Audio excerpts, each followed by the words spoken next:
If Dr. Ishramurthy has joined, then make him in the thing, I think, focus on us, the empty chairs and not.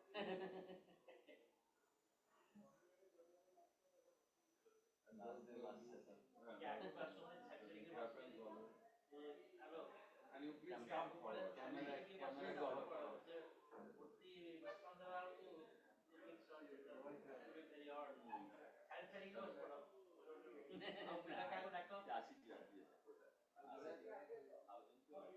All of you from back, please come over here. And exam, I have already told them the exam will be 8 questions, will delete, so we'll make it in 42. So anyone getting 21 will pass.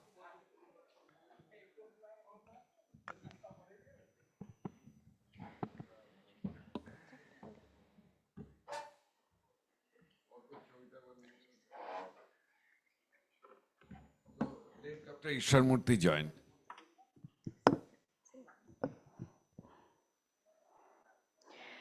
Good morning, respected dignitaries, esteemed faculty, and dear colleagues.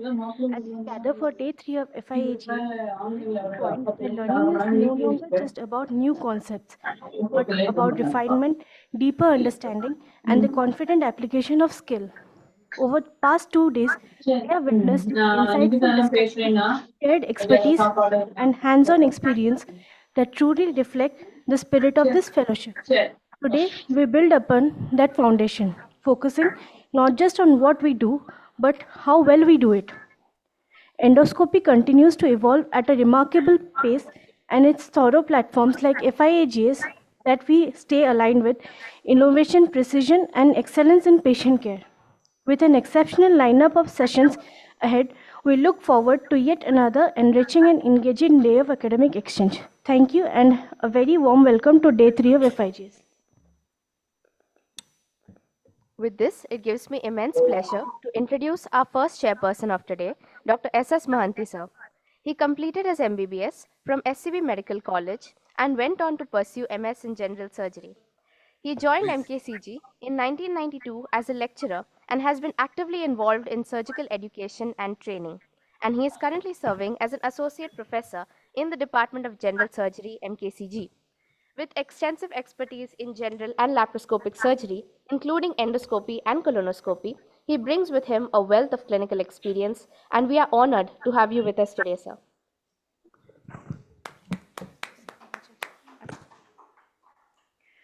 Our next chairperson, Dr. Arko Pravanath sir, is someone who truly needs no introduction. A name synonymous with excellence and dedication in the field, his contributions have left a lasting effect on both clinical practice and academic growth. It is an honor and a privilege to have him with us today. We also warmly welcome our course coordinator, Dr. Satyapriya Desarkar sir, who will also chair this first session. Welcome, Thank sir. you. Thank you. Good morning, Dr. Ishramurthy. Eternal gratitude on behalf of Barampur MKCG Medical College. We are on the last day and exam is also properly conducted. So everything is on time. We really need on the last day the special tips and which they can, I should say, take home messages from the best teacher, global teacher. So please go on. Thank you. Thank you, Satpriyo. Can you hear me? Sound, I think you are muted. Can you unmute? We can see you. Hello. Sound, can you check it from here? I am all right from my. Yes, done. Okay. Thank you. Good morning, Berhampur. I think thanks to my close friend, Dr. Satpriyo D. Sarkar, the chairman of EFIGS IAGS, and he has been playing a long innings along with me and Dr. Govindraj for so many years, taking the bastion, and Dr. Professor Gopal, who single-handedly coordinated with all the people in Berhampur to have a good show. Dr. Madhuri Patnaik, who has done excellent job as a EC from the East Zone and as a personal interest to make sure it happens seamlessly. And my dear chairpersons, Professor Mehendi and Orkopo, and all the people there, ladies and gentlemen. It's indeed a great pleasure to see you all having an interest in the endoscopy because, as I said, and all my colleagues always say, endoscopy is now essential even in this world of laparoscopy. Somehow you need to learn the skill set. What we have done now is to make it simple, easy to swallow pill, like a small liquid. Thanks to the simulation, thanks to the structured training, thanks to the IAGS, we are able to give you that confidence, nothing else, the confidence. Yes, this is can be done, and it all needs your mindset, a little bit of effort. And medical colleges across the country has taken over because all the medical colleges have the possession of endoscopy and very many places even colonoscopy. All they have to do is permit those associate professors, assistant professors to take the skill, teach the next generation of postgraduates, and they go on. Because 30 years ago, if you see, all of us were doing routinely, questions were never asked. Now there was a little question because we were busy with other things, but I can go on and tell you how important this one. And even today, the father of endoscopy, Professor Krishna Rao, still very much alive and active. He'll vouch for it. So my tips, there are 10 tips I'm going to share later today. That is mainly for people who are taking the endoscopy only tomorrow. So what if I have a difficulty of going across the oral cavity, cricopharynx, or mid in the esophagus, I have some problem, or I'm getting lost in the stomach, what to do? So we have made a very simple uh, go-to book or go to the tips, 10 tips, top 10 tips, I would say. That is what I'm going to present. After that, what I'll do is, I think we have eminent faculty, three of the chairpersons, they take the questions personally because it's very difficult for me to share. For a want of time, I'll just say best wishes for all of you. I think all the delegates, the interest shown, and I think the last 2 days, along with the banquet night, excellent. I saw all the pictures. I think you had a very good time. And I think the loss is for mine only because I never miss an EFAGES across the country. But this is the first time. But I think Satpriyo shouldered the responsibility very well, managed with Satish and Vijay Borgankar, everybody, and Govindraj, our president, of course. So good luck. Let us go to my presentation and let Satpriyo and co-faculties take over the session. Thank you very much. Thank you. Please start his presentation.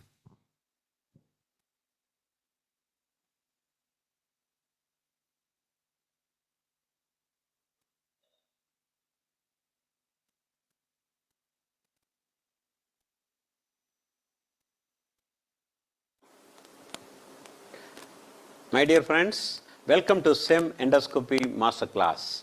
Today, I'm going to discuss with you top 10 tips for troubles we go through during our upper GI endoscopy. Friends, I presume some of you may be beginners in the art and science of endoscopy, what we call a level 1 training. And whenever you take the scope in your hand, and you will have some challenges either navigating down through the oropharynx into the esophagus, into the stomach, or if you see a lesion, there may be some challenges in interpretation. So those are the areas which I am going to discuss. I am not going to discuss deep into complications or therapeutic part. So let's see. So I told you, if you watched several of our endoscopy masterclass, I'm sure please subscribe for our channel. I'm sure there are various topics we have given, and we have given the importance before we do any procedure. You need to go for two rituals. One, of course, is you need to check your endoscopy, like what a pilot does for his plane, a cockpit drill, because it makes this navigation very easy. You don't want to check the suction bottle airflow in the middle of your procedure. So endoscopy checklist is your first ritual. And second thing is how you hold the endoscopy, as you can see, with the left hand. You have to allot the fingers. For example, you need to have allot the embrace with your little finger and ring finger, and then the index finger is going for the superior button for the suction, and the middle finger is for the inferior the button, and this thumb is mainly for the wheels, especially the big wheels. And also, as you can see this picture, your right hand should be a very important thing, because your right hand, dominant hand, that should control the shaft, twisting it clockwise, anti-clockwise. If you do it clockwise, it takes this to the right. And also your body movement. For example, if I am looking at you like this, if I turn my body to the right side, then the scope also help to turn to the right side. This body movement is of immense importance when you dive into the duodenum. So all these things are very important, so try to understand them. And of course, try to understand your patient before you take the scope, because you need to know why we are doing. Is it a case of dyspepsia, dysphagia, melena? Accordingly, you are going to see a different pathology. It makes the interpretation very easy. So that's the next ritual I ask you to do. And I am sure this also you know the importance of treating your monitor like a clock. So you know where you are. See, for example, if you want to go towards 12 o'clock, if it is a lupin that is up, then big wheel towards you will take this tip of the scope up like that. And if you want to look down, big wheel away from you. And what about to the right, that is towards 3 o'clock, then you need to turn the wheel, small wheel away, or torque the scope clockwise. So all this, if you know, it makes this life of navigation easy. Treat the monitor like a clock, and also you know whenever you take any accessories, for that matter here is a biopsy forceps is coming through the Olympus, the channel, the access channel, it comes around 7 o'clock. So that is its trajectory. The trajectory may be different in an appendix. For example, it will be around 5 o'clock. So all those things I presume you know very well. Then let's go for the common problems I see the beginner's nightmare. You may have one fine day an uncooperative patient, maybe because of the big tongue or a tonsil, you are putting the scope over the tongue, but you are not going anywhere beyond the oropharynx. Either the dangling, the tongue moving, keep on moving, is not letting your tip of the scope going beyond, and you are not able to have any visualization of the nasopharynx or laryngopharynx. So it is very frustrating. See, it may be, but what you need to do, take the scope out, reassure, if necessary, sedate with 1 or 2 milligram of midazolam.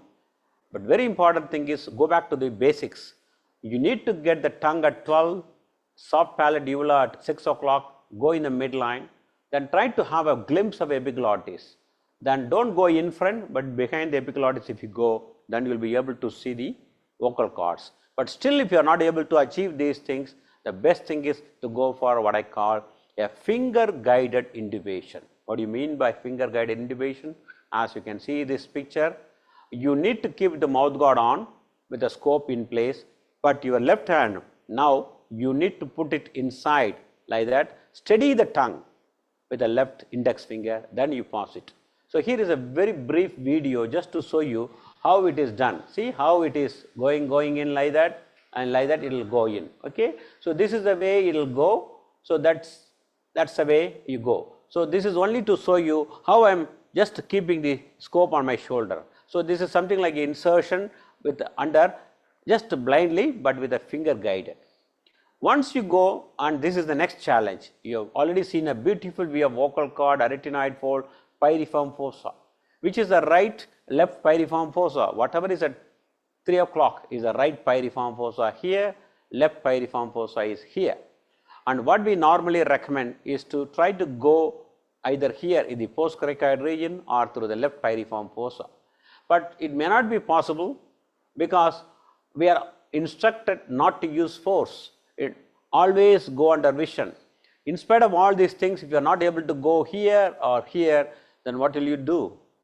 If you go sometimes wrong place, because always you can see the cricopharynx is most of the time closed and the vocal cords and the voice box is always open. So you enter into the wrong territory. So single tube bifurcating, trifurcating, patient from pink to blue can happen. That is, you have done an accidental bronchoscopy. That should not be the case. So what you should do in those situations? Ensure that you have a good staff nurse who is preventing the patient going for what I call extension. So you need to bring the patient neck well, because when an anesthetist do endotracheal intubation, he wants extended neck. Whereas for us, for a surgeon doing examination or intubation of esophagus, we want a flexed neck.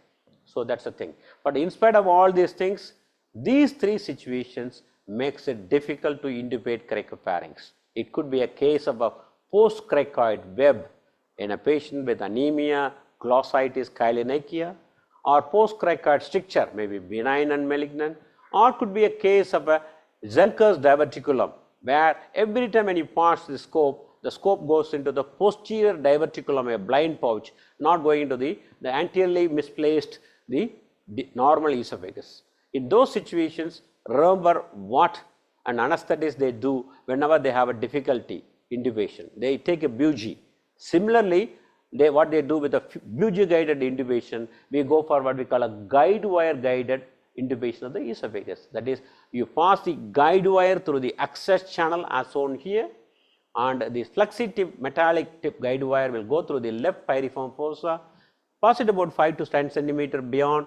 Once it goes freely without much resistance, you thread the scope, then you take the guide wire, then you proceed. So this is a simple technique, sometime may be helpful, especially in a post-cricoid web, because if you use just the force, blindly push the tip of the scope, you may endanger a perforation. Take it from me.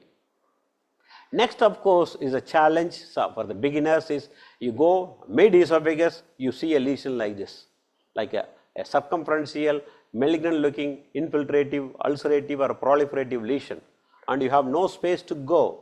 In those situations, don't use your force, because when you use a force, the endoscopy from here, it can go through right through the tumor like a butter, then come out into the paraesophageal tissue causing the perforation. So you should never use force in a irradiated tissue or a inflamed or even infiltrative tumor tissue. So the best thing is gently you pass a guide wire, and over the guide wire you can pass the scope, or take the scope, and if you have a Savary Gillard dilator, you can dilate to the smallest diameter required. The scope diameter, all of you should remember, is 9.2. So you dilate it just 10 millimeter Savary, then you take the dilator, then go back again with endoscopy. But if you don't do anything, no harm done, just take a biopsy, come out, do either a barium swallow or even better a CT scan, then come another day with the seniors to go. So never push a scope blindly if you are in the beginning of your experience. Coming to the next problem most of you will have, especially in the first 100 cases, is in a roomy stomach, especially if you over-encephalate, you will get lost very easily. So that's why I ask you two terminology I am sure you might have seen in our previous module, the long route and the short route. When you enter, as you can see the picture, you never say hello to the fundus. Fundus is seen on the way backwards. We always travel along the greater curvature, as you can see here, what I call a long route. So we go along the long route as we go in, come out along the short route. So this is the way we see. So how to go along the long route? Once you see a puddle of water, you try to orient with this very important picture. As you can see here, you need to have an understanding of what I call a three-dimensional anatomy of the stomach. Whatever is in the floor, 6 o'clock, is a greater curve. Here is your lesser curve at 12. Anterior wall is at 9. And posterior wall or pancreas is saying hello to you at 3. So what you need to know is orient yourself. Try to walk along the 6 o'clock. More, you have to orient along the greater curvature, that is 6 o'clock floor. Don't worry about the lesser curve. And all your efforts should be trying to turn your wheels such a way you go upwards and to the right. that is here if you see upwards and to the right. So upwards means big wheel slightly towards you, to the right means clockwise twist of the scope or small wheel little away from you, keep on pushing the scope 5 centimeter. So this is the 3 key steps you need to do: big wheel towards you, upwards, clockwise twist, that is to the right, then push the scope. If you do it few times, from here you will just see high to the pylorus, and once you see that, it will be easy. But sometimes pylorus will be there and you will be right in front of it, but it will be wide open, but still you will not be able to enter. It is what we call a dancing pylorus. What happens if you dance this way, like this way? The very important thing is be patient. Go from 3 centimeter distance to 1 centimeter distance to the pylorus. Go very close. Try to get the pylorus right at the very center of your monitor. Then it will be very, very easy to jump in to the duodenum. So pylorus at the center, then only it should be easy to enter. Never wait for this situation like down facing, side facing pylorus or a dancing pylorus. Then other challenge of, I am sure I have already told you several times, diving from D1, that is a bulb, to D2, that is the second part, is sometimes challenging. The problem for all of us is trying to do all the movements we teach you too soon. You have to go for this region, that is called superior duodenal angle. Only after that you need to do what I am just going to say. That is, you push it into the bulb, then go into the post-bulbar region like here, then only when you see what we call the superior duodenal angle here, then you do these 3 movements. There is big wheel again towards you, small wheel away, then turn your body to the right, then pull the scope. Paradoxically, from the long road you get into the short road and you jump or dive in paradoxically into the descending duodenum. As you can see, the valvulae conniventis and also the ampulla around the 60 centimeter level on the medial wall, that is around 9 o'clock position in the monitor.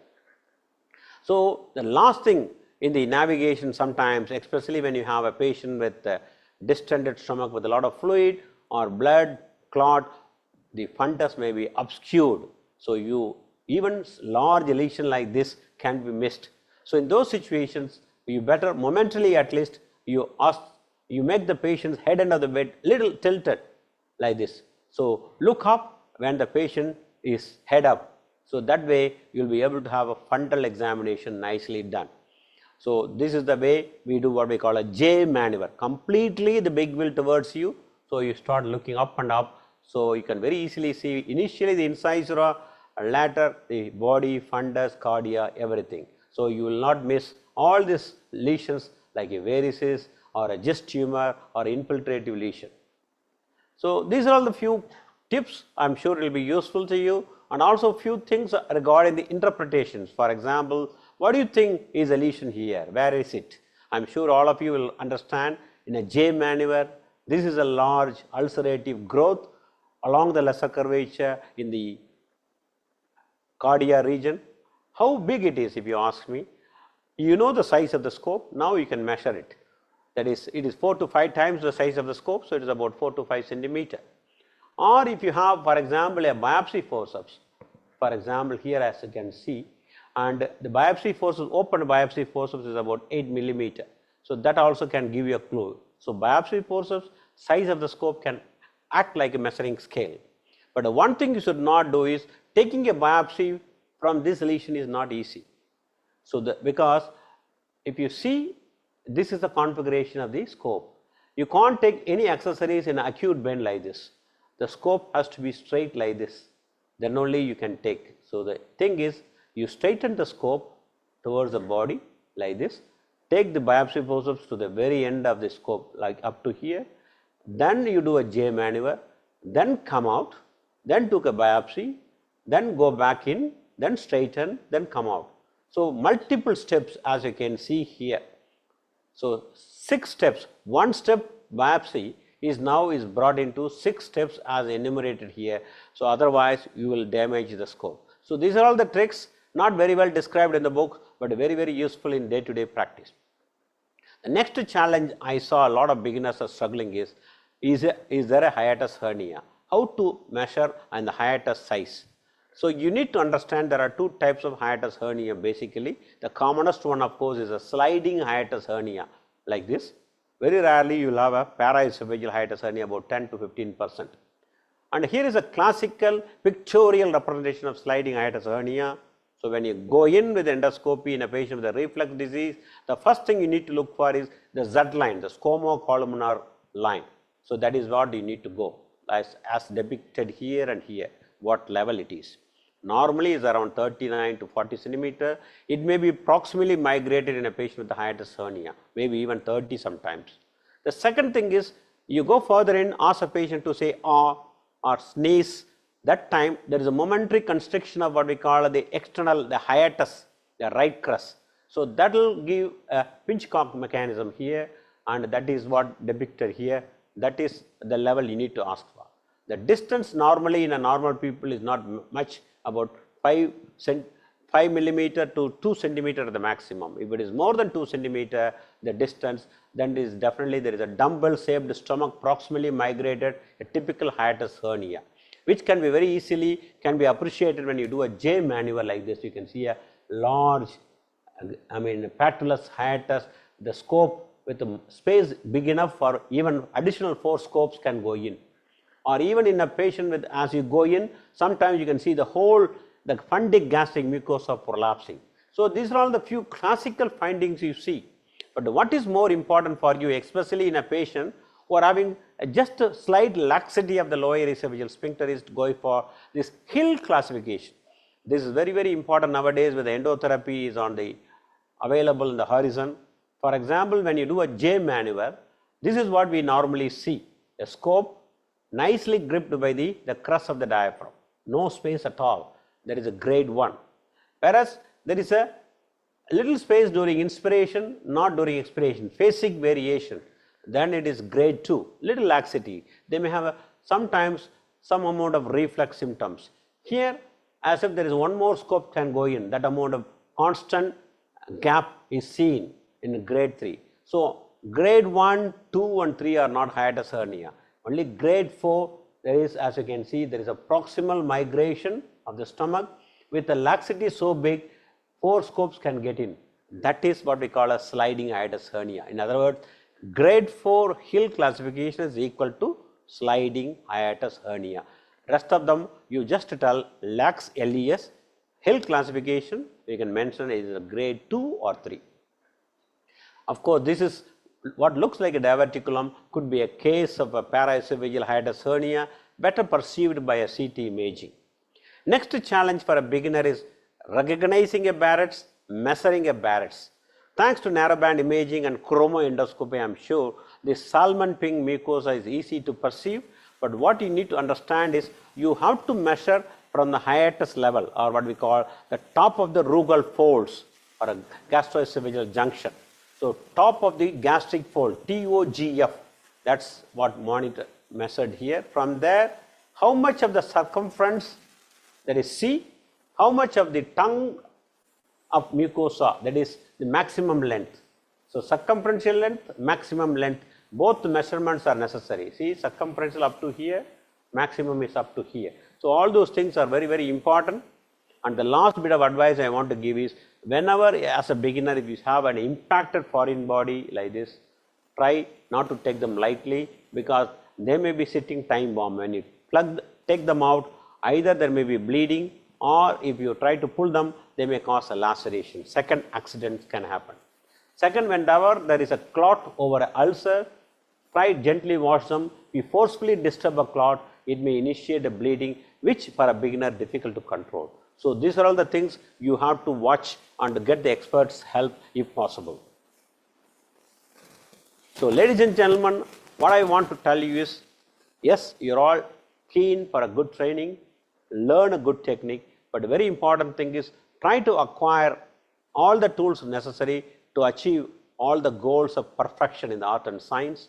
You develop your own team, and sometimes a simple procedure may take a long time, frustrating sometimes. So you need to have the right temperament to excel, because structured endoscopy training is the need of the hour. That's why we are all here day in and day out trying to teach you all the secrets of this success. and you need to have a good mentor, good mindset, and I am sure all of you with the perseverance achieve the competence in endoscopy skill. For that, good luck.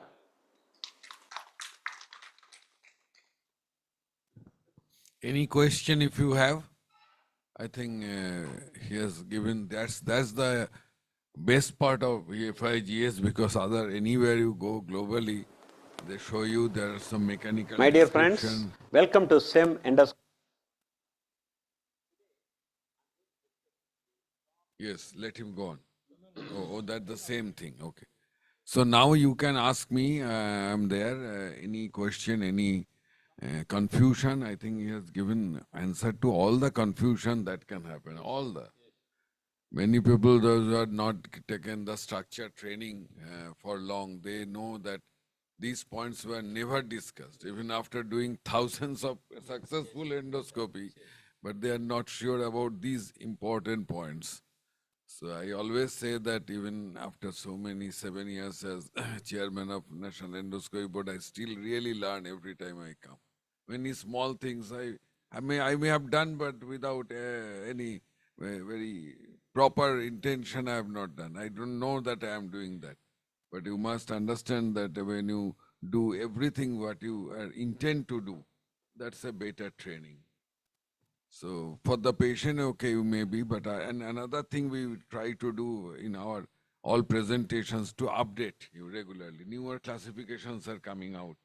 So every time, even after 3 months, if I go somewhere, I check out that any changes or any newer updates have come. So we should give the latest things. Science is an evolving thing, not like history. Though now history is also changing a lot. With newer technology, history is also changing. But definitely science is a ever-changing thing. And but I say that as a surgeon, when you do, people still look with little suspicion. But if you give that Hills classification, forest classification, if you see a candidiasis, you give the Coetzee classification. So those who are, anybody who is looking into that, he knows that no, this fellow doesn't only do the endoscopy, he knows the art and science of that one. So any question from you are welcome.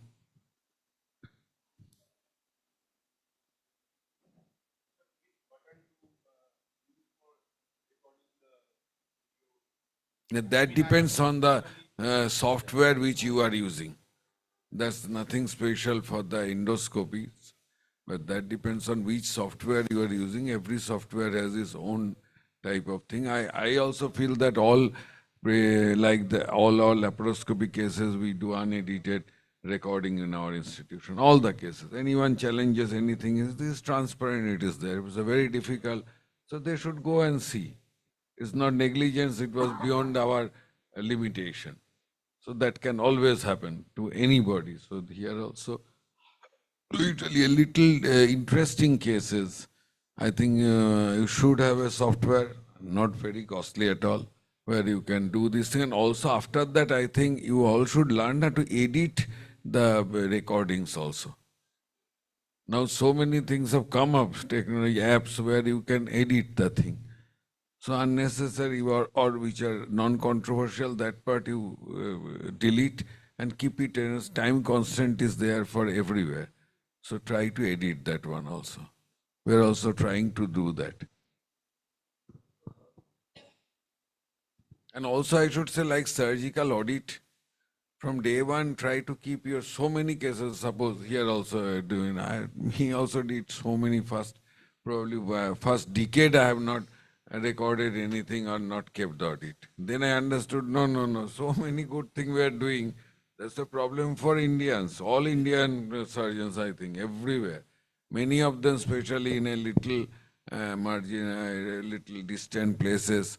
So they do fantastic job, but they never publish, they never report, and they never record also.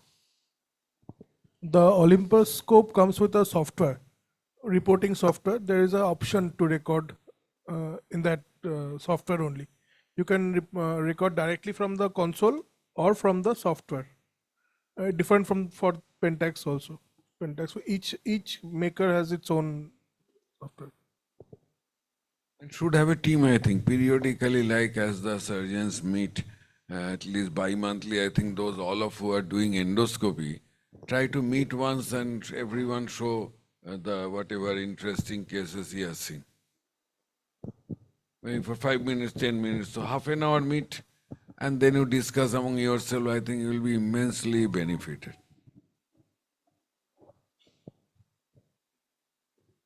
We are waiting for the question, and I have already informed Dr. Ishwarmurthy that the image problem was there.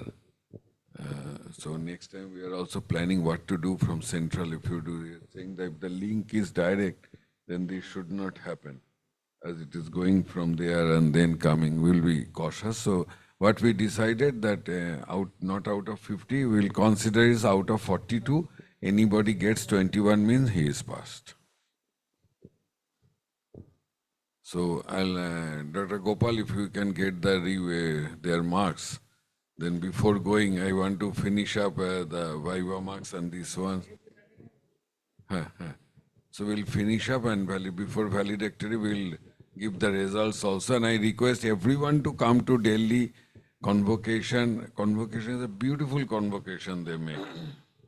I also remember when they gave it to me also, the honorary Faji and Faji year recipient thing.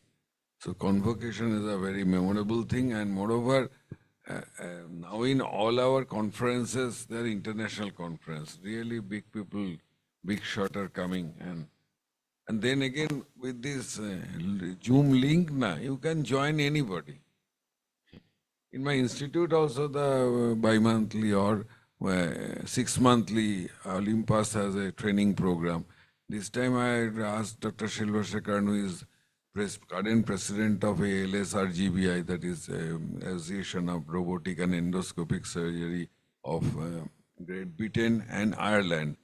He took a class. The man Tawhid Alam from Dhaka, who is the father of endoscopy in Bangladesh, took a class. The present president of Nepal Surgical Society of Nepal took a class. So it's now really very easy, affordable. You just request and adjust the time. So in convocation also there will be many international people. And it's not that every time they are saying something new, but okay, I think you get confidence that we are doing the same.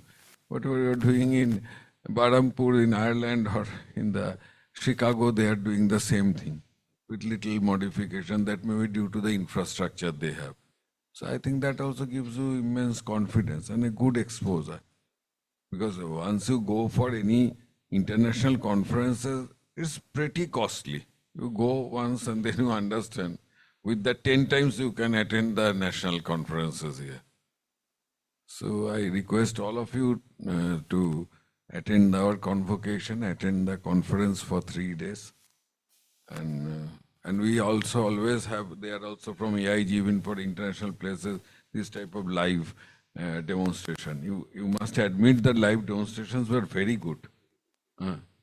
So that also we arrange in our conferences so that everybody is getting benefited. It's not that just going and having good food and this thing. Here also we are trying every time. And one more thing which we are little lacking, that also we are trying to make few centers where at least for 1 week, all our FIGS can go and see under mentoring what they are doing. High volume center, 7 days, 5 days. 5 days also may help you a lot.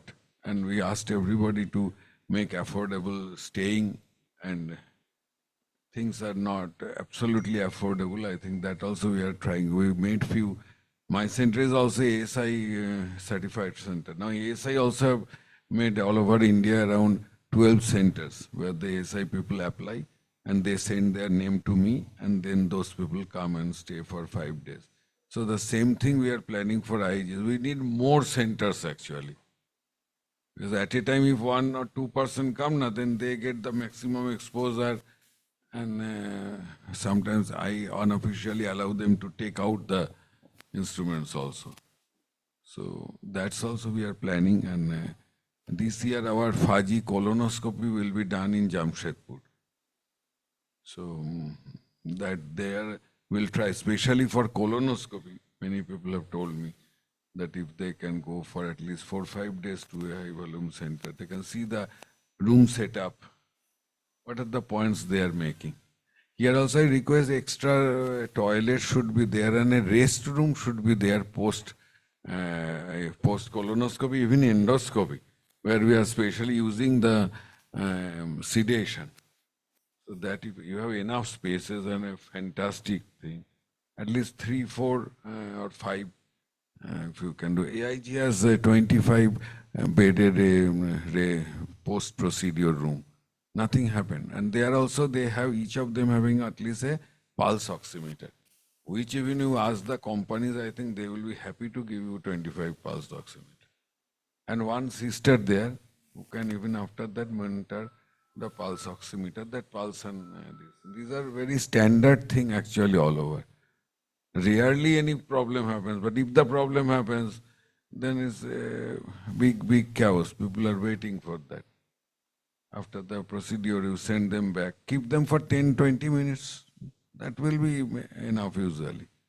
But that one room, that's my suggestion, make one rest room, post-procedure room, post-procedure with at least the oxygen, at least they can give if needed, and the pulse oximeter. Rest, you have everything here. If you needed, you can call, take the help of others. Try to make, because you have the space. Private maximum problem is space. Here you have so much spaces, plenty of space.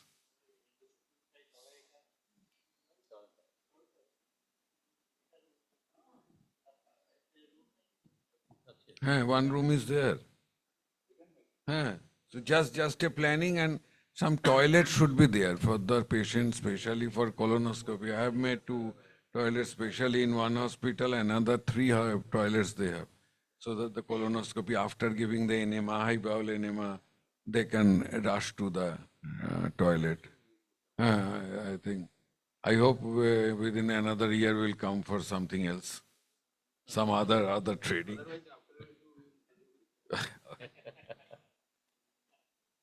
I'll be very happy. Really, me, sir, and all of us really. Otherwise, it won't be done. No, it remains. Because that way, government will not look into any of these things. They'll say, okay, maximum will give some budget, and then you think. No, nothing. Only planning and only just reorganize little. Keep the toilet for the patients and the thing. And your toilets and others are pretty clean. Even in ward, I've seen the patients' toilets. Because hospital, the patient toilets and others all over India are really in a messy situation. No, I have been to the wards, I have seen. I think that's, that's a better outsource.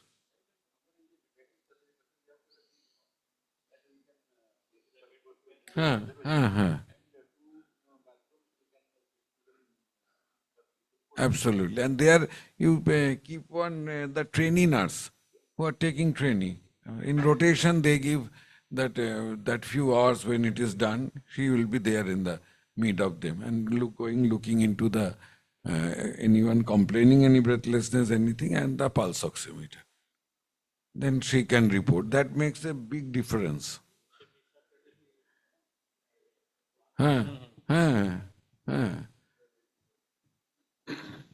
Always media is always against us. Thousands were treating perfect.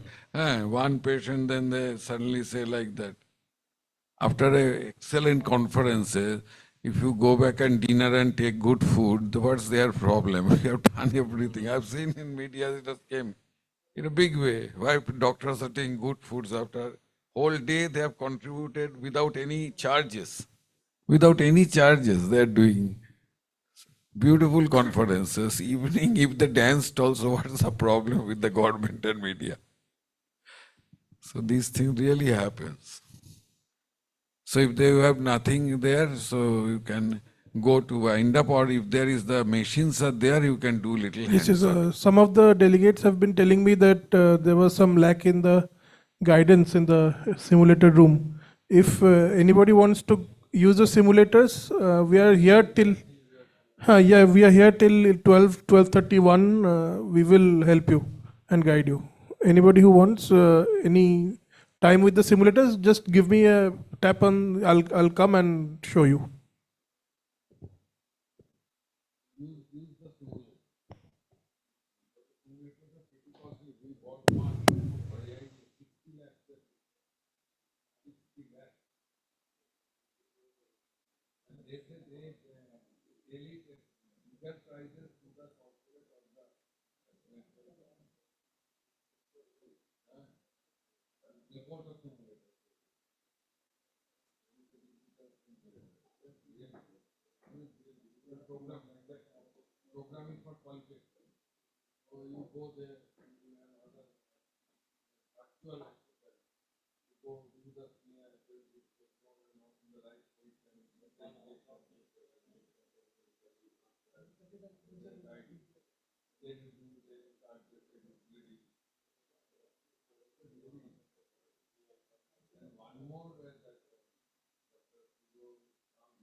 This concludes our first session. I would like to thank our respected chairpersons for chairing the first session.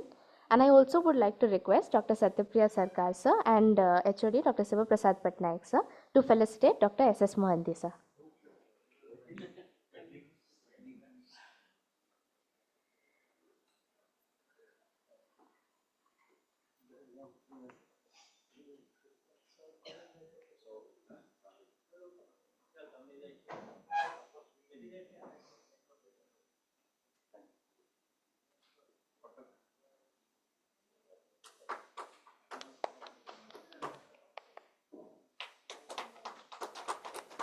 I also request them to felicitate Dr. Devabrata Patra, sir.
Hello,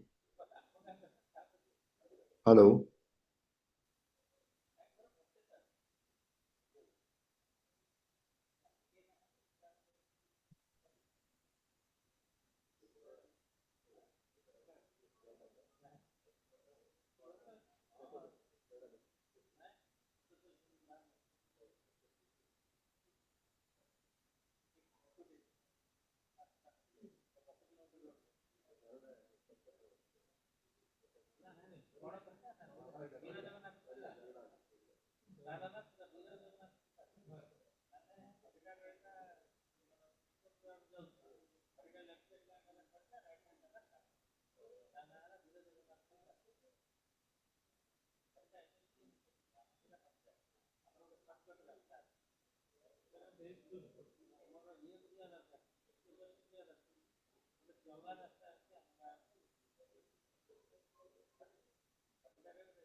Good morning, Dr. People. Dr. Shatapriyo from Bahrampur Medical College, Odisha.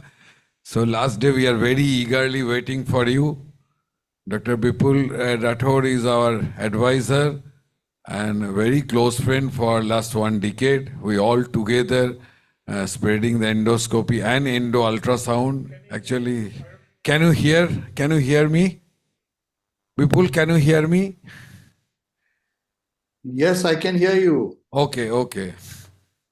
Our dear friend, our advisor, and the global teacher. I think from every continent he has gone to teach with name India flag flying always high, and for 3 decades.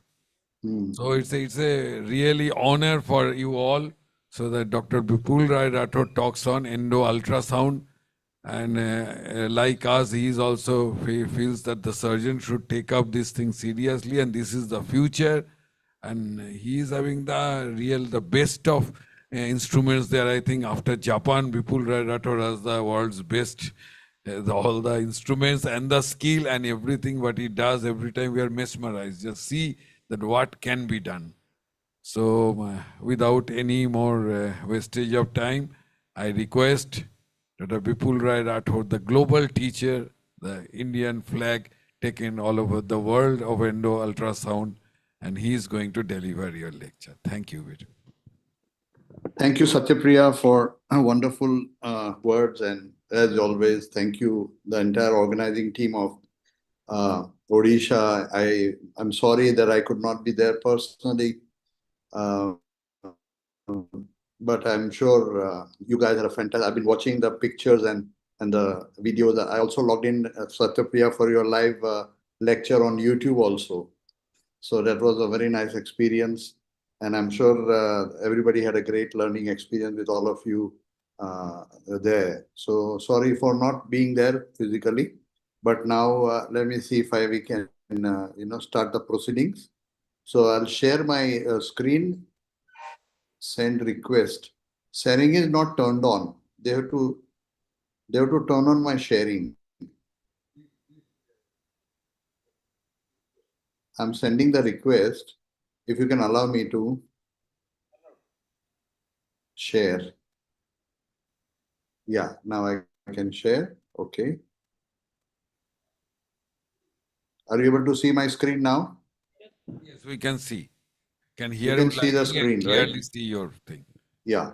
So as you know, Satyapriya, I have broken this talk in two, and you'll have to allow me 5-7 minutes more than what stipulated is, because I think surgeons need to have a total impression of what is happening and what we need to look forward in the next few years and a decade or so.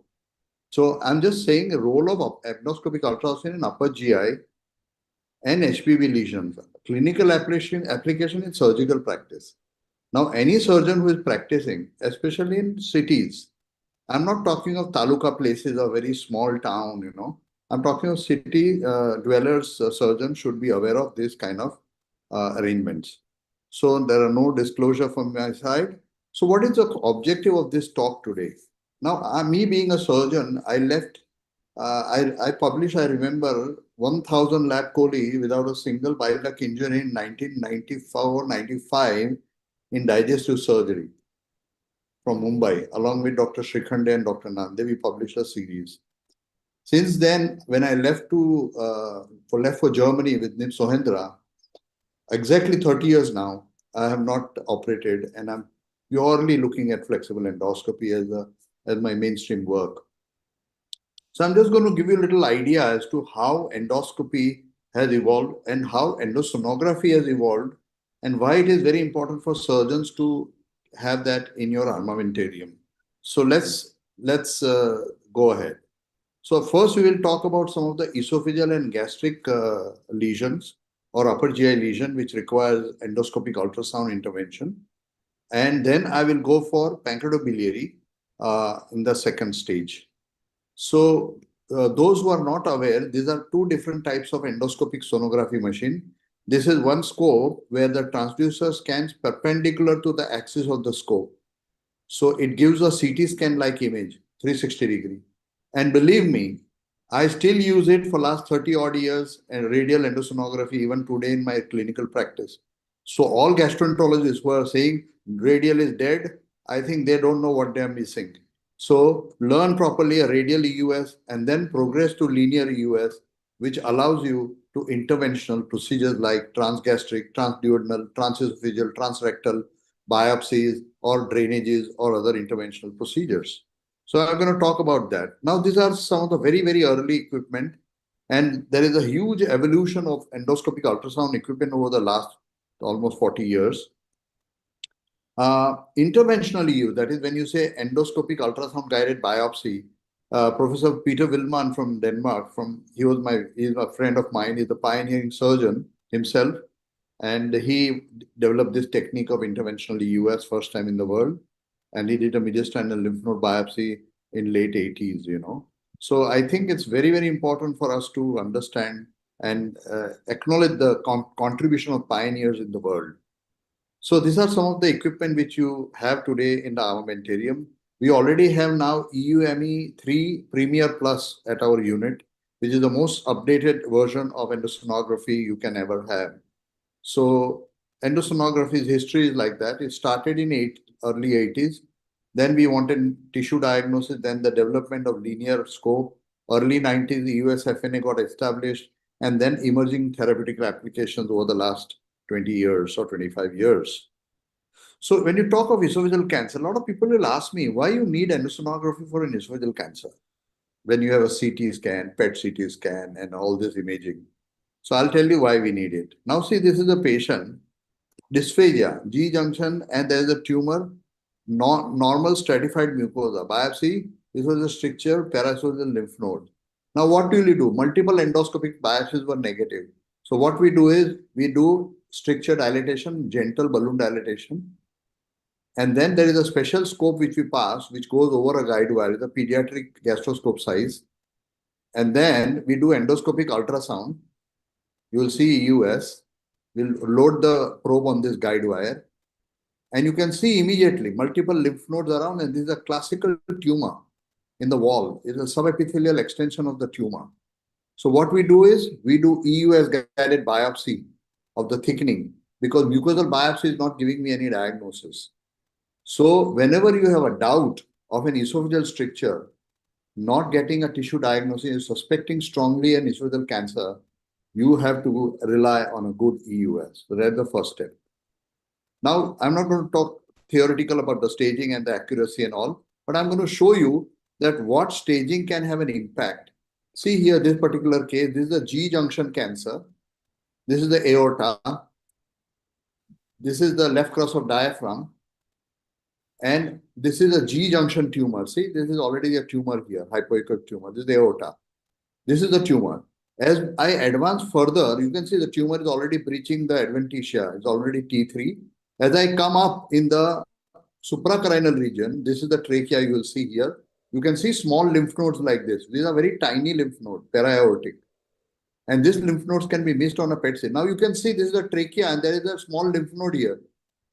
It's a 5 millimeter lymph node. A G junction adenocarcinoma with a 5 millimeter lymph node, guys, this is a distant nodal metastasis, which is missed on a PET CT scan. Don't you think as a surgeon, it will impact the outcome of the patient? And it will also impact the strategy for surgery? Of course it will. So any patient who is deemed for resectability on esophageal or gastric cancer, you need to drop a good EUS procedure first and do a staging before you assign the patient for surgery. This is my humble request to all of you. Coming to this particular interesting case, 25-year-old female with anemia, evening rise of temperature, a large ulcer. People were thinking of a cancer or some kind of a tumor in the at the stomach. You see there's a proximal duodenum. But when you do the retroflexion, you can see a huge ulcer there. Can you see this huge ulcer? And I took a biopsy. Multiple biopsies were taken. Biopsies were inconclusive. Biopsies were inconclusive. So what gave us the diagnosis? The diagnosis was clinched on EUS guided FNA. We did EUS guided, multiple hypoechoic lymph nodes were seen. There was a hypoechoic thickening in that area of the ulcer. I'll show you. This is the thickening of the ulcer area, this area, lesion. And then we did a biopsy of the lymph node. Patient also had mediastinal lymph nodes. These are mediastinal nodes. So EUS can give you information on perigastric, paraduodenal, periesophageal region, and this gives you more flexibility to target organs. So we did EUS guided biopsy. It turned out to be tubercular lesion of the stomach. This patient required anti-tubercular drugs. What I'm trying to tell you is that whenever you have a doubt of diagnosis, if you have a doubt of diagnosis, the reliable imaging beyond your cross-sectional imaging is EUS, okay? Early lesions can be detected, like then do EMR. If you have very advanced disease, I must have staged more than 3,000 esophageal cancer. And most of them are T3, T4 when I see them. And with advanced metastasis and completely obstructed lumen. So what we do EUS detection, diagnosis, staging, and palliation in one sedation. That is the strength of endosonography. Okay. Now coming to subepithelial tumor in the stomach, like this. And that's where you see linitis plastica. I'm going to show you again. See, this is how you will see linitis plastica, guys. Classic linitis plastica. So when your mucosal biopsies are inconclusive, you have to do EUS guided biopsy of this thickening. And it turned out to be a linitis plastica, and there you clinch a diagnosis. So whenever there is a mucosal biopsy deficiency, repeated endoscopies are failing, you need to do EUS guided biopsy. Remember, this is the carry home message today for all of you. Management of submucosal lesion. I remember this case. Why I'm sharing with all of you this very interesting case is, this is an 8 by 3 centimeter submucosal esophageal tumor with a thick pedicle in the center. This patient went to 15 centers of India, and everybody told him that you will require a thoracoscopic resection. It was a sort of a leiomyoma. We did EUS. And then I shared these images with my friend Haruhiro Inui, who pioneered POEM in Japan. Haru is probably the best esophageal endoscopic surgeon in the world, according to my experience. So Haru wrote to me, I sent him this video. I said, no, Vipul, I don't know whether we can do endoscopically. There could be laparoscopy. So patient said, no, sir, aap hi nikal do. So what we did, we went ahead with a retroflexion in the esophagus. I managed to straighten the scope and I ligated. See, I ligated the tumor pedicle. And I left it with a rise tube for 3 days. Let the damn thing slough off. Okay. This is how we avoided a major surgical intervention for this patient. Or else he would have ended up with a thoracoscopic esophageal resection or some shit. So what I'm trying to say is, don't give up. See, this is after 4 days I went in. I managed to pluck this like an apple from the tree. See how I'm plucking out of the esophagus from the mouth? They've delivered the whole damn lesion. See, 8 by 3 centimeter, huge lesion. And then you can see this is the area. The loop is sitting there at the base. This is the slough. And then you see this lesion actual size, 3 centimeters wide, 8 centimeters long. He came for a follow-up endoscopy after a month. I want all of you to pay attention. And this is a long time ago, 2013, I resected this lesion. You can see that. So these are some of the very, very unique cases. See here, this is the scar. Can you see the scar area? Beautiful, you can see the scar. That's it. This patient avoided a major surgery. Huh? Similarly, when you see submucosal tumors in esophagus, stomach, duodenum, or colorectal area, you have to do EUS, stage the lesion, and we realize that this particular patient requires a ESD, endoscopic submucosal dissection. So we went ahead and did endoscopic submucosal dissection of this lesion. You can see how this is how we resect completely up to the muscle layer we went. This is the way we resect it out completely. There was a little small rent in the serosal area. We just put a small couple of clips and that's the end of the story. So you need to assess the depth of penetration of the lesion and then plan accordingly. Similarly, again, a 8 by 5 centimeter duodenal ampullary adenoma. Surgeons across India, patient came, a 32-year-old male from Bangalore, I remember. And he was advised Whipple operation for this giant adenoma of the periampullary area. Again, what did we do? We did EUS mapping of this tumor. And nobody thought of doing all these things. None of the centers. Because even if you do a linear EUS, you are going to miss the cross section. You need radial EUS for this kind of tumors to assess accurately that this is purely a mucosal tumor. See the serosa and the muscularis propria running behind. And there was one major artery which was supplying this tumor. So we knew there was only one vessel to tackle. And therefore, we went ahead and did endoscopic resection, mucosal resection, piecemeal, and we were able to resect the whole damn thing out. So this is how you manage this. Now coming to a very interesting case where we have to do a full thickness resection of a neuroendocrine tumor. And why EUS is important, I'll show you with you. This is a tumor here, NET proven, active NET. And then we did endoscopic ultrasound. See here. I want all of you to pay attention on this screen on the left side while I'm marking it, taking out the clip. This is the tumor. See how beautifully you can see the tumor going into the SM2. So whenever something is going in the SM2, this is the submucosal layer. This is the muscularis propria and the outer layer is serosa. So when you go SM2 layer invasion, you have very high incidence of lymph node metastasis, and therefore you need to do a full thickness resection. So see what I'm doing. I'm marking the lesion on this right side here. We did also contrast enhanced EUS because the NET it was lighting up beautifully. See how it's beautifully lighting up on contrast. It's classic NET. And then we managed to use a specific accessory, that is EFTR device, that is endoscopic full thickness resection device, which gets into it and then you cut through. And you can see the clip is applied and you can see the serosal layers. So it is a full thickness resection and block. And this avoided a major gastrectomy for this patient or a partial gastrectomy, whatever, sleeve gast, whatever you do on laparoscopy, but that was avoided because of endoscopic intervention. So now we have completed this, and before I go further, I want to share one more case. We may skip biliary pancreatic today because of the paucity of time. If I'm allowed 5 minutes, I would like to touch there. This was a patient who was referred to me from Congo. You are allowed, please go on. Please, okay. So this is a small cystic lesion in the uncinate process of pancreas. This patient had a large mass in the root of the mesentery, query duodenum, query pancreatic lesion on PET CT scan. So this patient was related to the president of Congo there. This is the lesion. You can see a very classical round lesion. Beautiful round lesion. We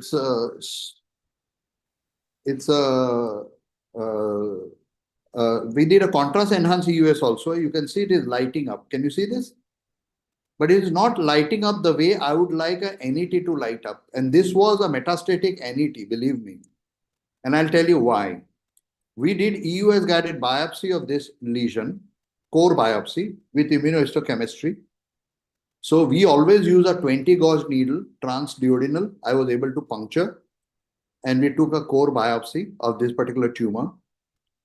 Now the surgeon sitting in this audience, suppose you have a tumor like this in pancreas, which is resectable, and PET CT scan showing no lymph nodes or no liver metastasis. What would you do? You probably go for a Whipple operation, correct? Satyapriya? Now see what happens. Now see what happens. After this biopsy, when we were coming out, I saw 5 millimeter liver metastasis. 5 millimeter, which are not even picked on CT, PET CT, any of that thing. So 5 millimeter liver met in the left lobe. I'll show you how we punctured that also. So we targeted 5 millimeter liver met, did a EUS guided FNAC, and it turned out to be metastatic neuroendocrine tumor. This as well as the liver lesion. The whole management will change for this patient, and I'll tell you why. I'm talking, this is the best science application you can have of technologies, Now see, this is a small liver lesion. Can you see this tiny lesion in the left lobe of liver? 5 millimeter. Now what I'm doing, I'm going to puncture transgastric, the liver. My needle is in the lesion. Can you see that? Yes, perfectly in the lesion. This is 25 gauge FNA proving metastatic neuroendocrine tumor. Once we have a diagnosis of this, then we did a DOTA-TEC scan for this patient to see any other NET anywhere. And you won't believe, the primary was in the terminal ileum, which was not seen on a PET CT. Can you believe it? So we went into the terminal ileum. This is the lesion. Oh, this is great. So what we did, we were planning to do a full thickness endoscopic resection of this NET with the same device. But unfortunately, through the ileocecal opening, I could not enter the terminal ileum. So in the same sedation, same anesthesia, my surgical team went in and did a laparoscopic right hemicolectomy for this lady. And then they put her on neoadjuvant treatment, chemotherapy, and she's doing beautifully well. So what I'm saying, this is the most advanced protocol of medical practice available on the planet, not India or Asia. I don't think there is anything beyond this you need to identify. We picked up a liver met, we picked up the primary, we picked up the large nodal mass in the mesentery. So this is the science which you need to practice, ladies and gentlemen. I've been doing this for 30 years. So it's time that we wake up. So EUS is complementary to cross-sectional imaging. I'm just showing you some observation. And I'll just quickly go through the pancreatobiliary. Here's my boss, my mentor, Professor Nip Sohendra, who's the first man in the world to put a stent in the bile duct. And these are my two mentors, Ben Bidmoller and Sohendra, who trained me in EUS and ARCP. So I'm going to skip some slides very quickly. I'm going to go into pancreatitis. Now, this is a patient, any patient suspected biliary pancreatitis, we always do EUS. And you can see the CBD coming down. And this is the stone which reflux back in the pancreatic duct. This is the CBD. This is the pancreatic duct. So this is the pathophysiology of biliary pancreatitis. You have to understand that the stone goes into the ampulla and probably reflux back in the pancreatic duct. The gallbladder is clean. Can you see this gallbladder? There was only one stone. So what we do selective cannulation of the pancreatic duct. See, and then we manage to clear the stone, which is a classical cholesterol solitaire. Look at that. This is a yellow cholesterol stone. Beautiful. From the gallbladder went into the pancreatic duct. Now I'm going to talk about recurrent acute pancreatitis. Now surgeons who are sitting in the audience, undilated pancreatic duct, patient has 5 episodes of pancreatitis, what will you do? You should not give up. You should do an endoscopic ultrasound, a good EUS. I underline good EUS. And then you pick up small problems like this. I'll show you what I picked up.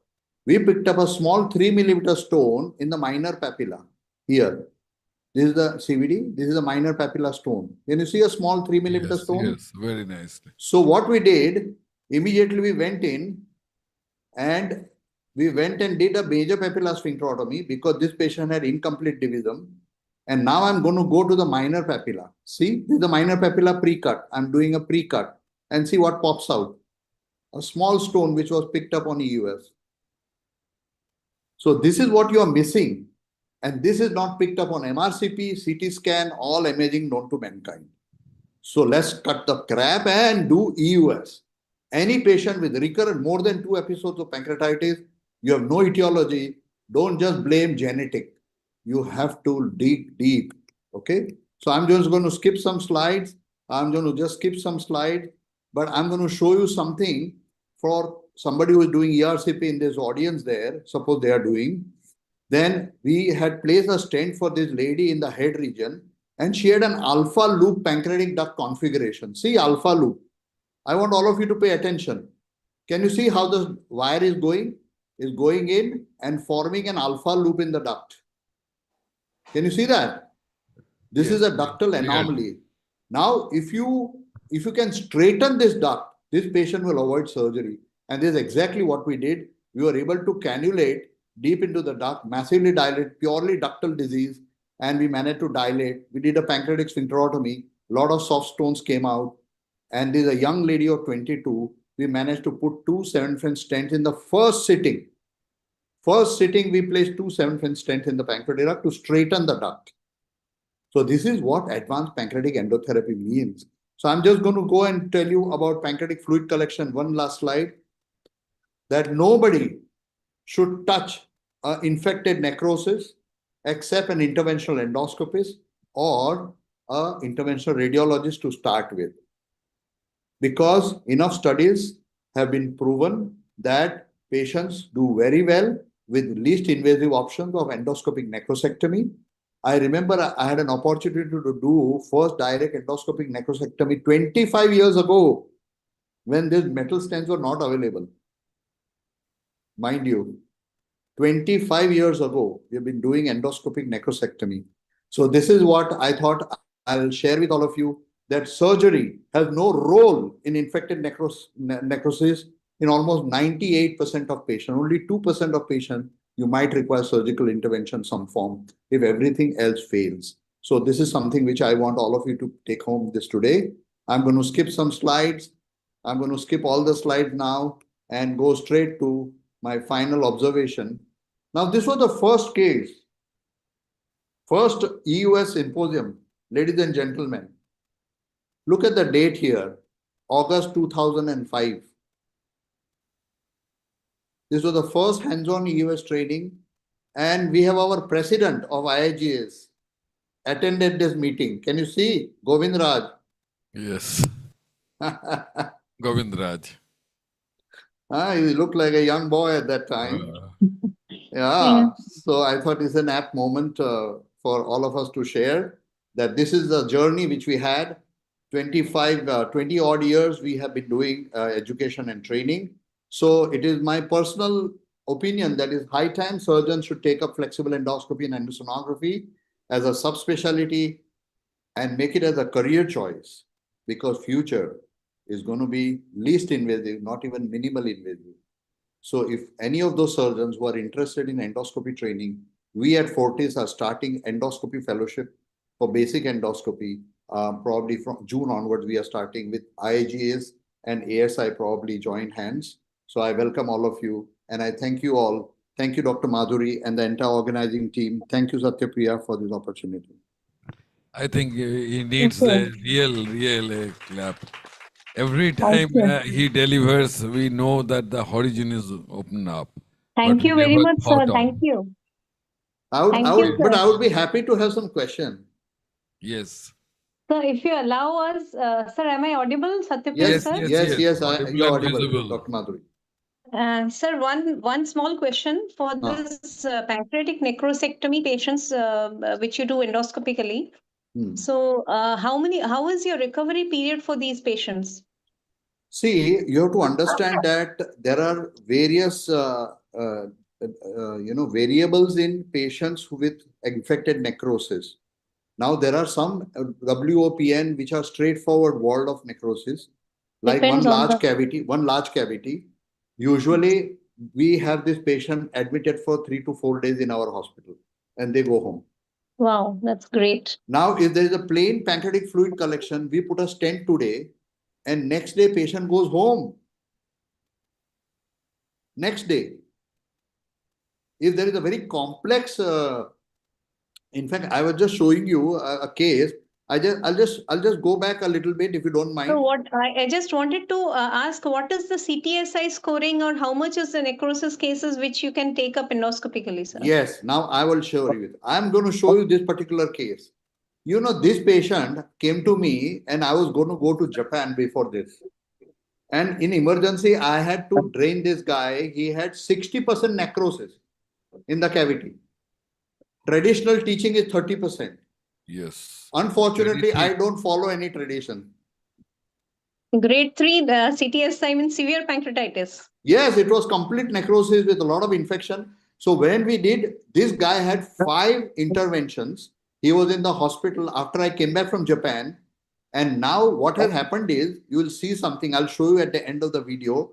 We did all the necrotic material clearance and there was some white discharge. Can you see this white discharge? Yes, sir. This white discharge, this is not pus. This is chyle. One of the major lymphatics had been necrosed along in the background of the necrotizing pancreatitis. Oh. So this particular patient has now recovered completely. We have placed a plastic stent and now he was on a specific diet so that he does not land up with complication because of chyle leak. Fortunately, chyle is leaking in the stomach and not going out.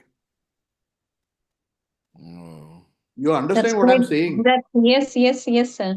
That is quite a lucky patient that he is not. We had one patient post-traumatic pancreatic necrosectomy was done open surgery way back in 2004. The patient succumbed because of the chyle leaks, both in the drains. Pancreatic fluid and chyle both was leaking. It can be devastating for the patient. So what I'm trying to say that surgeons who are in the audience today need to understand that infected necrosis after a necrotizing pancreatitis is a graveyard for surgeons. Yes. Surgeons should stay away from this kind of patients. Only when all your interventional radiology, advanced endoscopic intervention fails, only then you should consider all these procedures. Only surgical Dr. procedure. Rathod can go ahead with this. Sorry? Only Dr. Rathod sir can go ahead with these type of cases, No, sir. but people don't understand. Now see, people think, now see, this is Dr. Madhuri, how easy it is. Now this is a pancreatic fluid collection. This is like a pseudosis. It's clear. See, how long does it take? It takes 5 minutes to drain this. 5 minutes. There are special devices. I showed you one picture. I showed you one Yes, picture sir. of my mentor, Colonel Binmoller. He is the one who invented this technology called hot axios. And we did this in our unit in 2014. Can you see this? So we puncture this and the Yes. inner flange is opened. This is real time, not edited video. Huh? This is a real time video. Inner flange was opened and then we switch over to endoscopy view in the same scope and deliver the gastric side. Matter is over in 5 minutes. So a pancreatic fluid collection can be drained in 5 minutes effectively. And patient can have excellent recovery, especially if they don't have severe necrosis, only a large pancreatic fluid collection. In long and short, patient with pancreatic fluid collection, endoscopic ultrasound guided drainage, first option, second option, interventional radiology option, and third option, if everything failed, only then surgery. Right. Thank you. Thank you, sir. Totally agree. So I'm happy to take any more questions if you have.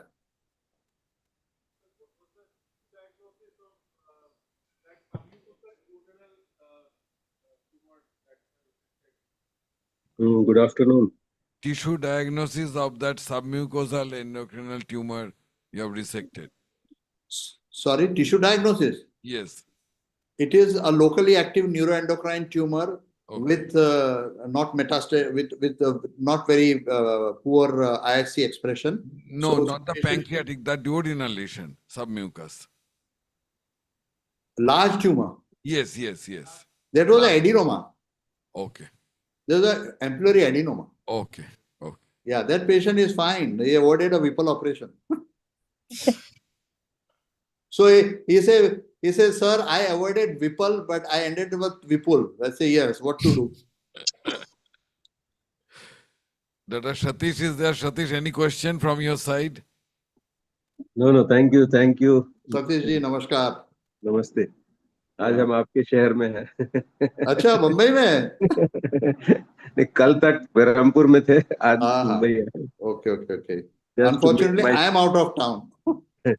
Just to meet my son and family here. Okay. Enjoy your stay. Just one day, one night stay here. Right. So Satyapriya ji, any other question in the audience? I would be happy to take questions. Really, they are not exposed to this thing also, but still they have seen the extent you can go of teachers. No, the thing is very simple. Somebody asked me, recently I was on Tux conference and somebody, an American guy, I think he was from England. He said, who should learn endoscopic ultrasound? And I said, those who can do gastroscopy should learn endosonography. Yes. It is as simple as that. You made it simple. Masters made everything look simple. No, you come to me for 1 week. No. After 1 week, you will be able to do it in your unit. How about that? Fantastic. And you know we are planning to have the one Faji on US. Yes, so we will plan it in Mumbai. And I want all of you, those who are interested, to come over to Mumbai. We are going to be very active in educational space now. And I'm starting, every week we'll have a few surgeons who will come and spend time with me in my unit for basic endoscopy. And every quarterly, we will have an advanced endoscopy course for surgeons. Oh, that's great. But I'll need your help, Satyapriya, Ishwar Murthy, Govindraj, Dr. Satish Mida, and all our colleagues and friends. I want all of their support to be with me. Absolutely. We'll be honored to support. Yeah. Thank you very much for this honor. I think again, last one, applause for him. Really, we have tried to. Thank you very much, sir, for your valuable time. Yeah. Thank you. You can log out now.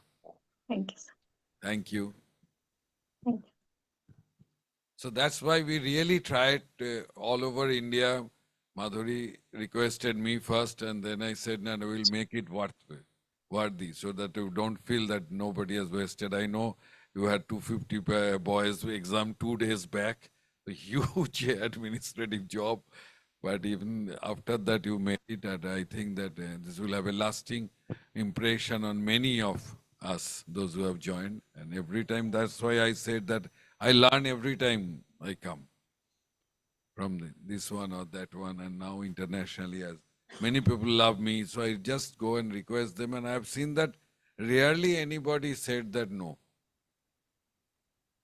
So I'll definitely ask you that US also you plan sometime. Give a project to government, after 3 years they can give. Yes, and once you do that, then everything goes. For decades, I think people were not doing the endoscopy, that's why they are not doing endoscopy. When we Barampur team started, can do things it, sir. goes on. Yes, yes. Barampur team can do it. Yes, yes. So you have to install and you have to start. First few always learning where hitches will be there for everybody. So for you, so for us. And then ultimately it goes on. And government hospital has a huge advantage that you have number of patients, huge types of patients, all these patients are there.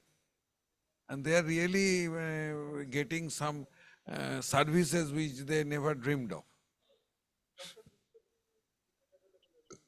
I think you can call him, but I know he is in hospital. Roopjyoti is admitted in hospital, Madhuri.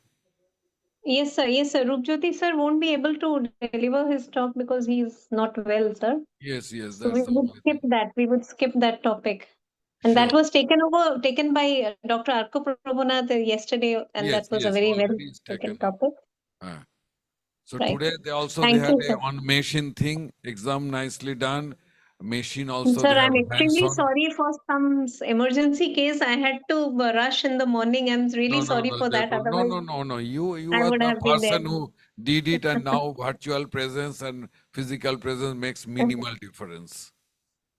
I think still Sir, we are thank you very much, sir. not Thank you so not much. actually habituated. After some time we will habituated. There is no question that people may not have to come also. You can make this thing, everything can be done. So we can involve other whole globe, we can involve. Huh, absolutely. And you and your team member, your whole juniors and others can also really they can attend. Sometimes better than if they go there and attending that places.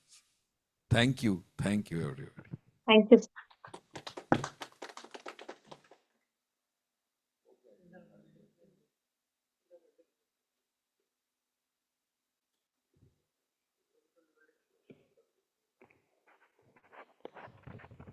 Thank you so much, sir. Now I request.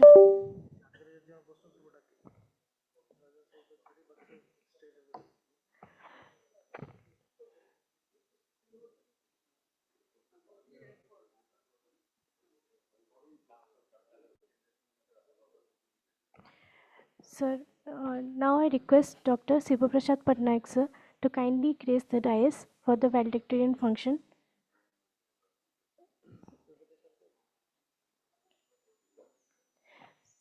So I request Dr. Satyapriya De Sarkar, sir, to grace the dais.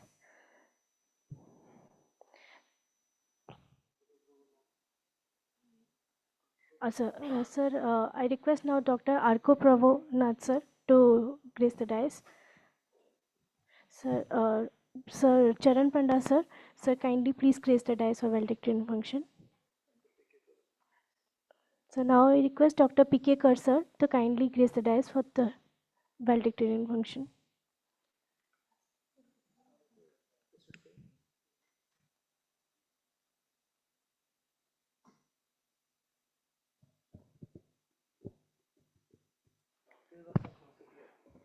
I would like to request Dr. Sibaprasad Patnaik sir to speak a few words. Respected dignitaries, respected guests and delegates, the moment has come when we have to close this academic extravaganza, and all good things have to come to an end. So this good thing has also finally coming to an end, and if you remember the language of Dr. Satyapriya Desarkar, many of these talks were really eye-openers for us. It is not just a exercise on gastroscopy or colonoscopy, but talks like this, like endoscopic ultrasound, the therapeutic use, and many of the talks which we listened yesterday, actually we never imagined that things can go to that far, that the surgeon's role will be expanded and our imagination can be stretched to use the endoscope along with ultrasound for the diagnostic and therapeutic methods. So such academic exercises definitely increase our spectrum of knowledge. Not only of the students, I think most of us, we have learnt a lot. I feel myself to be much wiser in endoscopy and related things than I was 2 days back. Yes, it is so nice, so overwhelming and so charming that I think that I will not miss any more conferences on endoscopic ultrasound or endoscopy in future. And this should be the plan for all our students and all my younger colleagues to take it as a part of their profession in their life, because many things can be achieved not just by going for surgery, but utilizing the technology in the right way with proper judgment. And this is the best example that has been set by all our faculties, all our speakers for the last 2 days. So I am extremely thankful, sir, for all of you, for all the faculties who have already left, particularly Dr. Satish and our President IAGS, and especially my thanks goes to Madhuri Madam, who stayed more than 2 days here, day in and day out, and she was a part of the organizing team, organizing the conference in the most meticulous way. So such conference in a very short span of time was not easy, and it's all because of the wholehearted support of all of you that we could arrange this conference for the first time at MKCG. So I am really indebted to all of you. I am particularly indebted to my colleagues who have organized the conferences in a very short notice, like Gopal, then Debo, Sanjeev, Satyaprakash, and many other postgraduates who worked day in and day out within the last 2 days. So I think we should look forward to have more such conferences in future, and we look forward to meet all our esteemed faculties in near future in conferences which are held elsewhere. Thank you.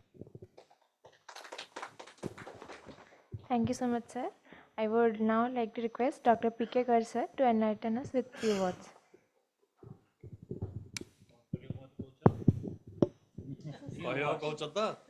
Few words. Dr. Sarkar, Professor Sarkar, and Dr. I'm sorry, I'm not able to pronounce your name properly. Orko. So, Dr. Orko, Dr. Shiva Patnaik, Dr. Saran Panda, and all the students and colleagues, everybody, these 3 days, actually, how it went is not able to realize now that how these 3 days have passed and so nicely, so much of learning, so much of things, so much of socializing. So this was an extremely wonderful conference and organized by the Department of MKCG Medical College and under the leadership of Dr. Shiva Patnaik and Organizing Secretary Dr. Gopal. And as you know, the standard of endoscopy in medical college was already there up to some standard. And now, as Professor Shivapatnaik said, now it has enthusiased everybody to another height. So I'm sure if next time all of them who have already got the EA will be attending the conference at Delhi, as Professor Sarkar said, and they'll go a lot of things are being done in endoscopy. Previously, it was only for diagnostic purposes, but now, as you saw, therapeutic purposes, even intra-abdominal operations are also being done by endoscopy. And as you know, as I'm an active member of ASI, our past president was always, almost 3 or 4 meetings I've had, stressing on endoscopy to be done by the surgeons. And he stressed a lot, but I don't know whether he has done also probably in 10 to 12 to 10 to 15 sites, they have already started something about the endoscopy. And he was giving much stress, and he had invited a lot of, in the last meeting, he had invited a lot of us to go and get the training somewhere. So apart from laparoscopy is not going to stay for long. It will be taken over by robotic surgery. So you have to learn the normal general surgery, the surgery by scalpel surgery, and then the robotic surgery. And in the middle, endoscopy surgery will take over. So if endoscopy surgery is so valuable for us, then why not? And at this stage, actually, when we were PG students, nobody gave us encouragement to do anything else, except writing some thesis paper and all that. There's nothing else that we are doing. So, but now we have got a lot of scope. You can do a lot of things. A lot of channels are open, and this is one of the new channels. And I hope you have got a very good instrument. So I think that will help you to learn more and more. And if you want, Professor Sarkar and Dr. Arko will be helping you. They said even online they can help you. And our Gopal is there. Professor Sibal Patnaik is there. All the professors are there. They'll be helping. So let's see, by the next conference, a lot of our PG students, who are our PG students now, will be the mentors. Let's hope like that. And as regards everything else, the food was extremely good. The venues were very nice, the Mayfair venue and the garden inside the medical college was wonderful. Everything was wonderful. I don't know, I can't describe how it felt, but it was like a national conference. Though the people were less, but it was like a national conference, all organized very well, disciplined, and by Madhuri Madam, all the mentors, all the facilitators, and all the PG students and all those who have worked hard for this. Thank you so much. Thanks, Gopal. Thank you so much, Professor Patnaik. Everybody, thank you. Thank you so much. Thank you, sir. I would now like to request Dr. Charan Panda, sir, to inspire us with his valuable words. Respected colleagues, respected distinguished faculties, and Professor HOD, Professor Shivapatnaik, our elder brother, Dr. P.K. Kar, and Dr. I. Gopal, Raju, Manas, and other young surgeons. I am very happy that in this medical college, these endoscopes are used so nicely for the training purpose by Dr. Gopal, Dr. Shivapatnaik, and Madhuri Madam. So this is a nice thing that you have taken up to conduct this. This was very good and fantastic, of like a national level one, and we are very much thankful, especially me. I am thankful to Gopal, to Shibo, and all the faculties, as well as the training students, as well as the faculties who has come from so long distance, from Kolkata, from Ranchi, from Tirchi, and from other places. and the things which were telecasted that increased our knowledge, and we could know that in endoscope so many procedures are being done.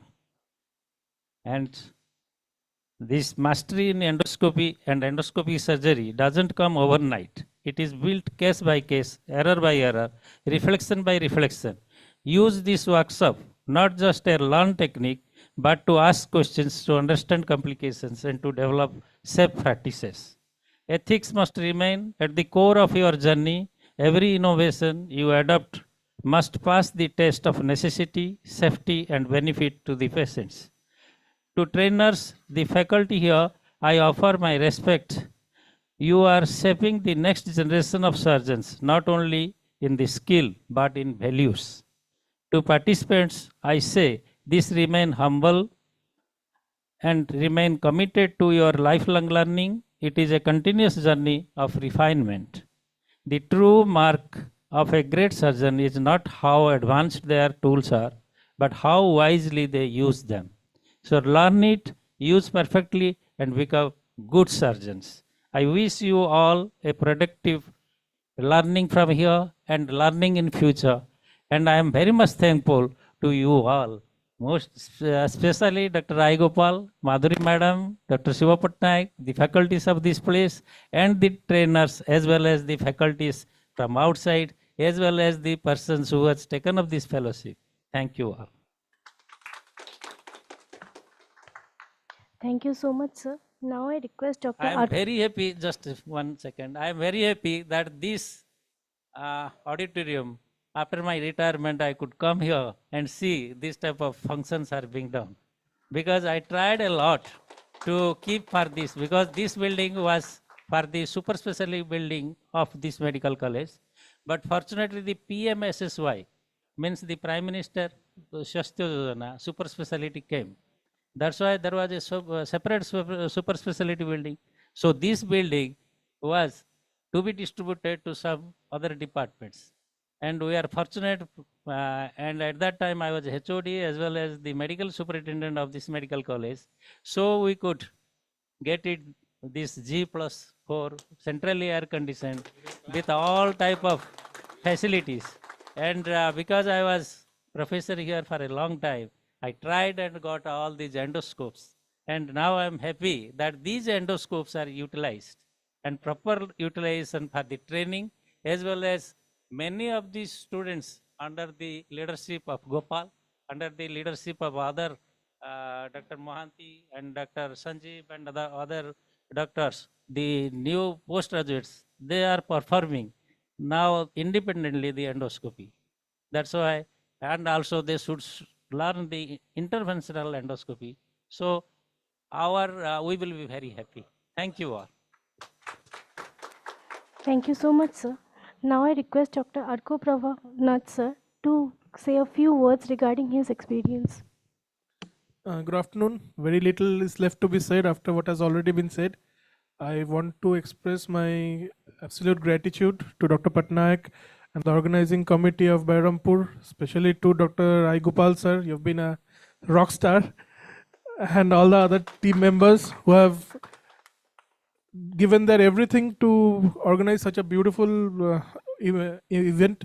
I hope we could give you a glimpse into the possibilities and the horizon of endoscopy that can be reached by surgeons. I hope to meet you again in future. Again, come here for some other event if you ask me. And I hope that from here you will continue into your journey with endoscopy. Maybe there will be some issues, there will be some problems. You can always consult our seniors and we will do our best to help you out. Thank you. Thank you for having us.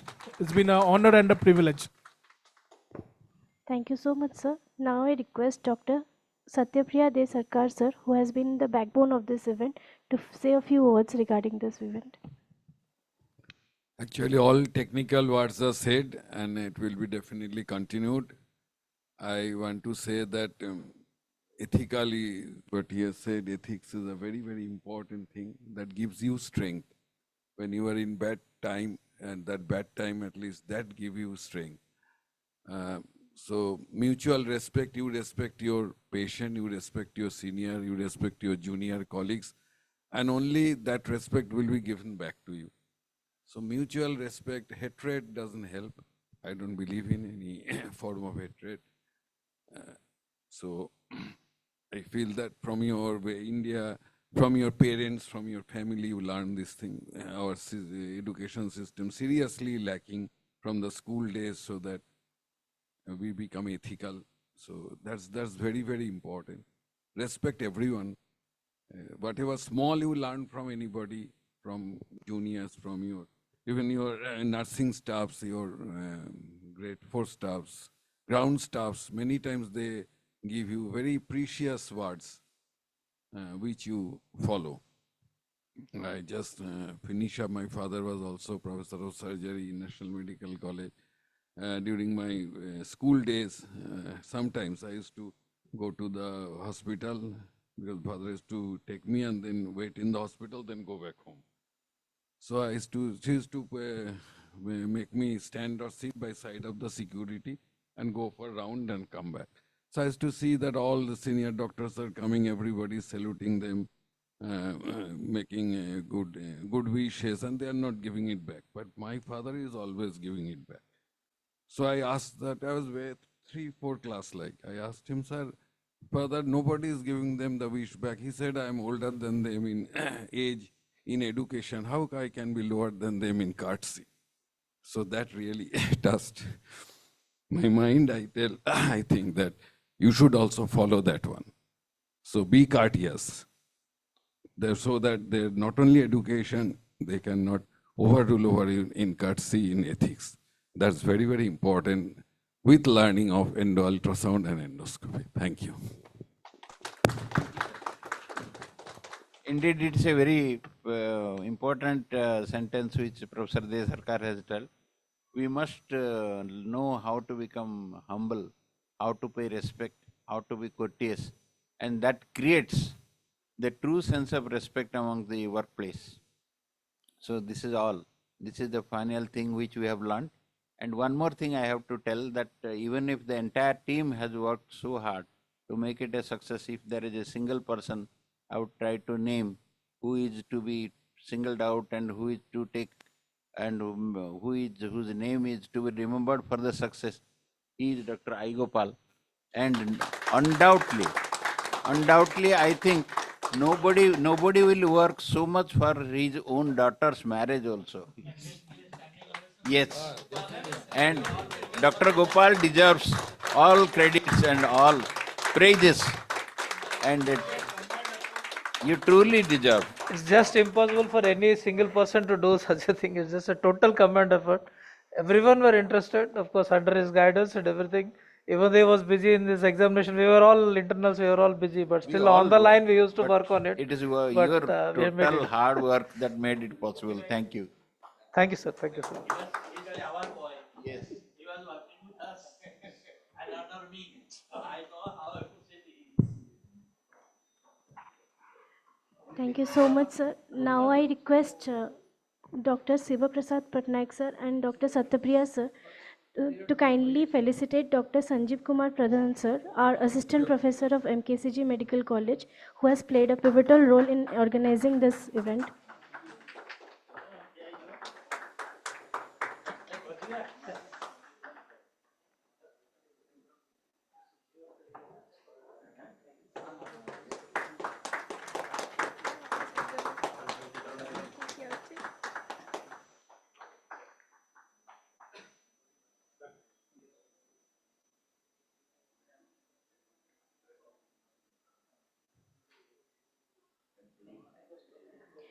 Now I request Dr. Shweta Mahapatra to grace the stage kindly for her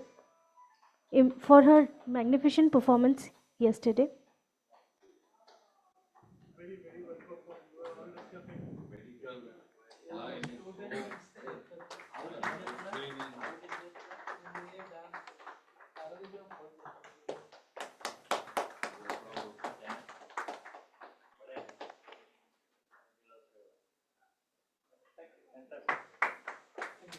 Thank you so much, sir. Now I request Dr. I. Gopal sir for the final vote of thanks. No, it's not just lot of thanks. Thank you so much, sir, for everyone.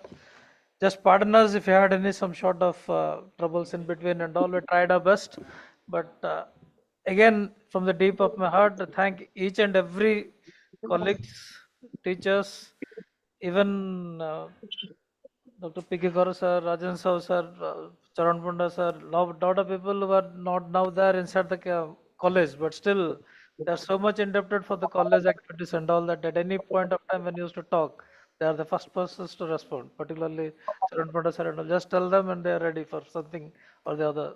It's not just for this program. So under his guidance, probably for every 3 months, 4 months, we're organizing something or the other inside this seminar hall. We're getting persons from outside. We're having very good CMAs. We're celebrating almost all sorts of occasions under surgeons' banners. So in all these things, just give them a one word. They're always there. So things are going on that smoothly. So hopefully this will continue. And of course, I'm very happy that once we started endoscopy, as you said, because of him, we started with the scope. Slowly we're gathering pace for that, and again we had the best of the sets like 190 and all. We are having one very good sets. Still we are going up to bring it some therapeutics into it. I'm very happy that my postgraduates and all are taking up very well. Almost everyone, last batch, almost everyone were doing endoscopy while they were going, and probably 2 or 3 of my students who had gone outside, they have started endoscopy at their centers in the medical college itself. So that's a good thing, and now people are again coming up and doing it. So that's a good thing. As you have said, we'll try further to improve the standards for that, because slowly they have to use the scope. Yeah, with the series. Plus, we have even a lot of accessories. It has to be properly channelized actually. We do have, sir, actually a lot of accessories we have, including all we have snares, everything has come up. But the thing is that we have to properly channelize it, and we are trying our best to make it in a proper way with the help of anesthesia and all. A little bit of opening up, we will be doing it. And I'm very much thankful to all the delegates who have taken up for fellowship. Just on phone calls, mostly probably one of my old friends and all, whoever was called on, everyone was suddenly interested for endoscopy, and everyone came up. And much of the things we never even advertised much. It was more on a phone calls that we could pick up these things. Still, we lost around 10 to 15 students just because we had AIMS examination last day, Saturday. So we had missed someone. But still, those students who had passed and gone said they should have fellowship, not just because for having a certificate. The biggest reason is that we have to come out of this well. That what we are thinking about in this place is just it's just inside like a well only. Once you come out of, when we listen to what was saying globally, the things are totally different. Yesterday when we listened to Asian Institute of Gastroenterology, those things we even never dreamt of also, that such things was happening. So this is something that students should know, that they have to move forward. They have to see a lot of things happening, not just trying to be in their own place and all. So thank you very much. And also I should thank Manjit and these guys who did tremendous job in their very short span of time and for broadcasting everything. They did excellent job. So thank you so much, including everyone, every small person took the part of it. And of course, my security and those what, as you have said, my Didi in my endoscopy room and all, without saying a word, they all did whatever they're supposed to do. Just on words, they have done it. So with a deep sense of gratitude, I bow before them.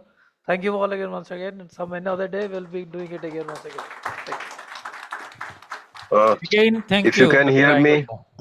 Please join for if you can hear, if you can hear me,